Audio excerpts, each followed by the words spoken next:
میرے محترم دوستوں، بزرگوں، عزیزوں، سب سے اہم مسئلہ دین پر استقامت کا ہے، اس لیے کہ جب مسلمان کے دین میں حالات رکاوٹ بنتے ہیں تو بجائے دین کے ذریعے حالات کو بدلنے کے، حالات کے لیے دین کو بدل دیتا ہے، حالات کے لیے دین کو بدل دیتا ہے، حالات کے لیے دین کو بدل دیتا ہے، بجائے دین کے ذریعے حالات کو بدلنے کے، حالات کی وجہ سے دین کو بدل دیتا ہے، اور یہ سمجھتا ہے کہ میں نے اگر دین کا ایک حکم چھوڑ دیا تو دوسرے پر عمل کر لوں گا، حالانکہ دین کے سارے احکام اس طرح ایک دوسرے کے ساتھ جڑے ہوئے ہیں جیسا کسی زنجیر یا چین کے حلقے ہوتے ہیں۔ جب ایک حلقہ کھل جائے گا اور زنجیر کا ایک کڑا ٹوٹ جائے گا تو فرمایا کہ یہ چین اور یہ زنجیر ٹوٹ جائے گی، اس لیے کہ دین کا کوئی حکم ایسا نہیں ہے کہ جس کو ہلکا سمجھ کر چھوڑ دیا جائے۔ اللہ رب العزت نے کامیابی کا وعدہ پورے دین پر کیا ہے، اللہ نے کامیابی کا وعدہ پورے دین پر کیا ہے، اللہ نے کامیابی کا وعدہ پورے دین پر کیا ہے۔ ایسا نہیں ہے کہ آدمی 10% دین اختیار کر لے تو اس کو 10% کامیابی حاصل ہو جائے، ایسا نہیں ہے، بلکہ اللہ رب العزت نے کامیابی کا وعدہ پورے دین پر کیا ہے۔ مسلمان اپنے دین کے اعتبار سے خود مختار ہو کر چلے اور ساری کائنات کو اللہ رب العزت اس کے لیے مسخر کریں۔ ہم بہت چھوٹے حالات کی وجہ سے حکم چھوڑ دیتے ہیں، حالانکہ اگر غور کیا جائے تو اللہ رب العزت نے دین اور دین کی دعوت کو جمع کرنے والوں کے لیے نظام کائنات کو مسخر کیا ہے۔ یہاں مسلمان کا تاثر یہ ہے کہ اگر حکومت اسلام کے موافق ہو جائے تو پھر ہمارا اسلام پر چلنا آسان ہو جائے۔ بعض تو وہ ہیں جو اسلام کے احکام کو حکام کی موافقت پر موقوف کیے ہوئے ہیں، بعض ایسے ہیں جو اسلام پر چلنے کے لیے ماحول کو موافق کرنا چاہتے ہیں کہ پہلے ہمارا ماحول موافق ہو جائے۔ میری بات توجہ سننا، اکثریت کا خیال یہ ہے کہ جب حکام موافق نہیں ہوں گے اسلام پر چلنا آسان نہ ہوگا۔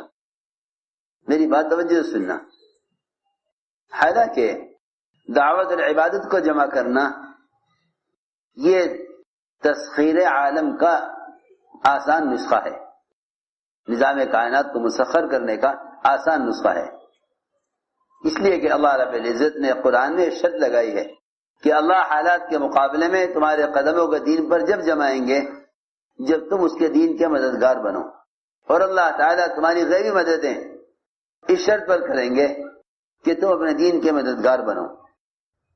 یہ دو شرطیں اللہ نے قرآن میں، یہ دو وعدے کیے ہیں قرآن میں، نصرت کا اور استقامت کا، نصرت کا اور استقامت کا، یہ دو وعدے اللہ نے دین کی نصرت پر کیے ہیں کہ ہم نظام کائنات کو مسخر کریں گے ان لوگوں کے لیے جو دعوت اور عبادت کو جمع کریں۔ میرے عرض کرنے کا مقصد یہ ہے کہ اگر مسلمان دعوت اللہ کے بغیر باطل پر غلبہ چاہتا ہے، اگر مسلمان دعوت اللہ کے بغیر باطل پر غلبہ چاہتا ہے اور مسلمان دعوت اللہ کے بغیر اپنے دین پر استقامت کے ساتھ اور اپنے دین پر پوری آزادی اور اختیار کے ساتھ چلنا چاہتا ہے تو یہ ممکن نہیں ہے۔ یہ میں یہ عرض کرنا چاہتا ہوں، یہ ممکن نہیں ہے، اس لیے کہ اللہ رب العزت نے جب بھی مسلمانوں کی مدد کی ہے اور بڑی سے بڑی طاقت کو اللہ رب العزت نے مسخر کیا ہے، وہ صرف اور صرف دعوت اللہ کی شرط کو پورا کرنے پر کیا ہے۔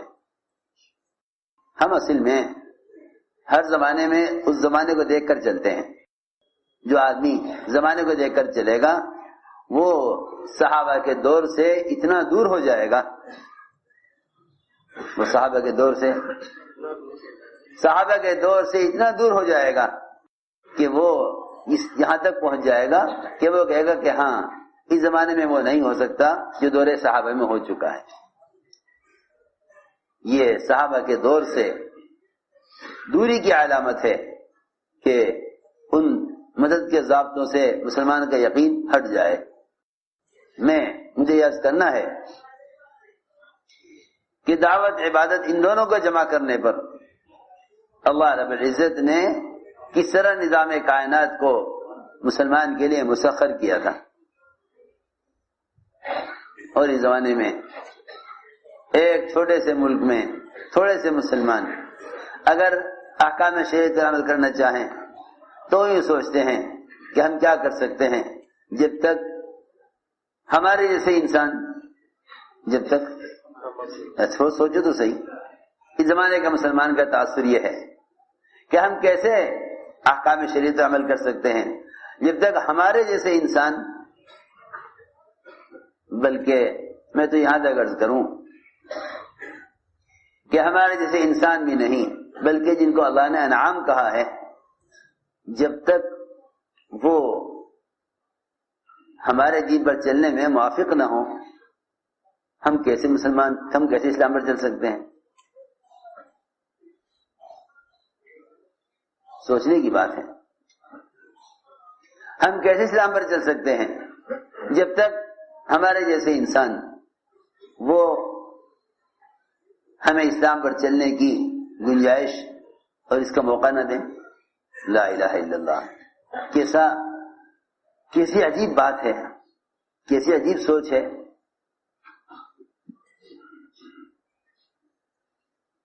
اللہ رب العزت نے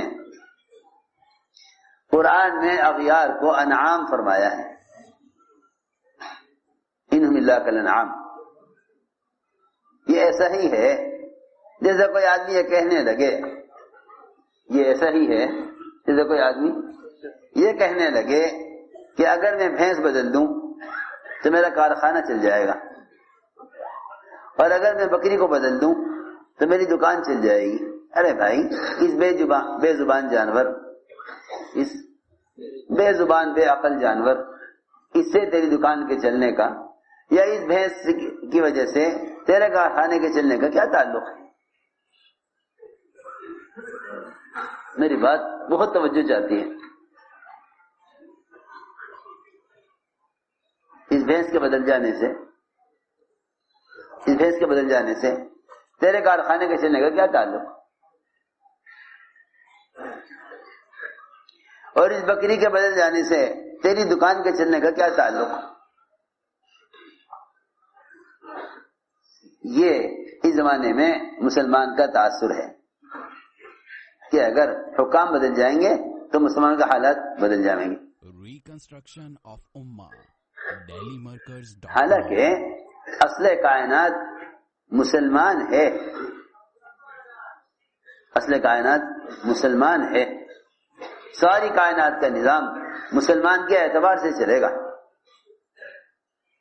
کائنات کا نظام مسلمان کے اعتبار سے چلے گا، اور مسلمان سمجھتا ہے کہ دین کے احکام کا نظام حکام کے اعتبار سے چلے گا۔ سوچو تو صحیح، میں کیا کہہ رہا، تو میری بات کو سمجھنا پڑے گا، توجہ دینی پڑے گی۔ کہاں یہ تاثر مسلمان کا کہ اسلام کا نظام حکام کے اعتبار سے چلے؟ کیسی عجیب بات ہے۔ اور کہاں بات یہ اللہ کا دستور یہ ہے کہ کائنات کا نظام مسلمان کے اعتبار سے چلے گا۔ وہاں صاف مدد ہے، اصل کائنات خود مسلمان ہے، اصل کائنات خود مسلمان ہے، مسلمان اصل کائنات ہے، مسلمان اصل کائنات ہے۔ جب تک ایک آدمی اللہ اللہ کہنے والا دنیا میں ہے اس وقت تک نظام کائنات قائم ہے۔ جب ایک آدمی کے اللہ اللہ کہنے پر آسمان اپنی جگہ قائم ہے، پہاڑ دریا درخت سب اپنی جگہ حرکت میں اور عمل میں ہیں، تو بتاؤ اصل کائنات کون ہوا؟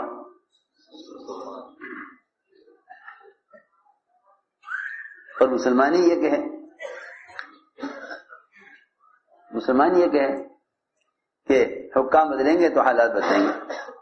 یہ ایسا ہی ہے جیسے میں نے عرض کیا کہ کوئی شخص یہ کہے کہ اگر میں بھیس بدل دوں تو میرا کارخانہ چل جاوے، کاروبار چل جاوے. اس بھیس کی وجہ سے کارخانہ نہیں چل رہا اور اس بکری کی وجہ سے دکان نہیں چل رہی. ارے یہ بیچارہ قابل رحم بے زبان جانور بے عقل، اس سے تیرے کاروبار کے چلنے کا کیا تعلق؟ میں عرض کرنا چاہتا ہوں امام علیہ صاحب کا ملفوظ ہے کہ دعوت تسخیر عالم کا نسخہ ہے.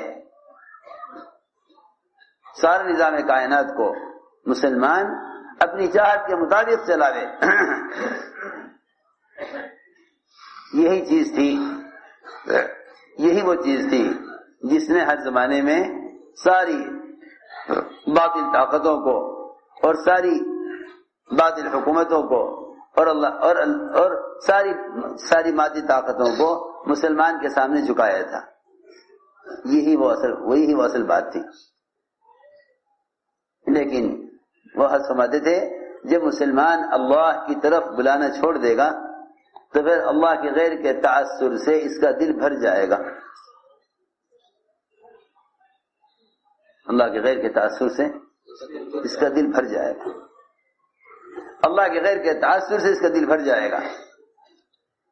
اس کی زبان کے بول، اس کے ہاتھ پیر کے اعمال اور افعال وہ سب ایسے ہوں گے کہ جس سے یہ غیروں کی اطاعت کرے، اللہ کی اطاعت کی استعداد ختم ہو جائے گی.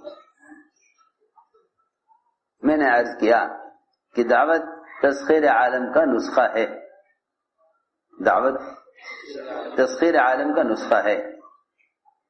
جہاں دعوت عبادت کو جمع کرنے پر مسلمان جم جائے گا، وہاں اللہ رب العزت کائنات کے نظام کو اس کے لیے مسخر کر دیں گے.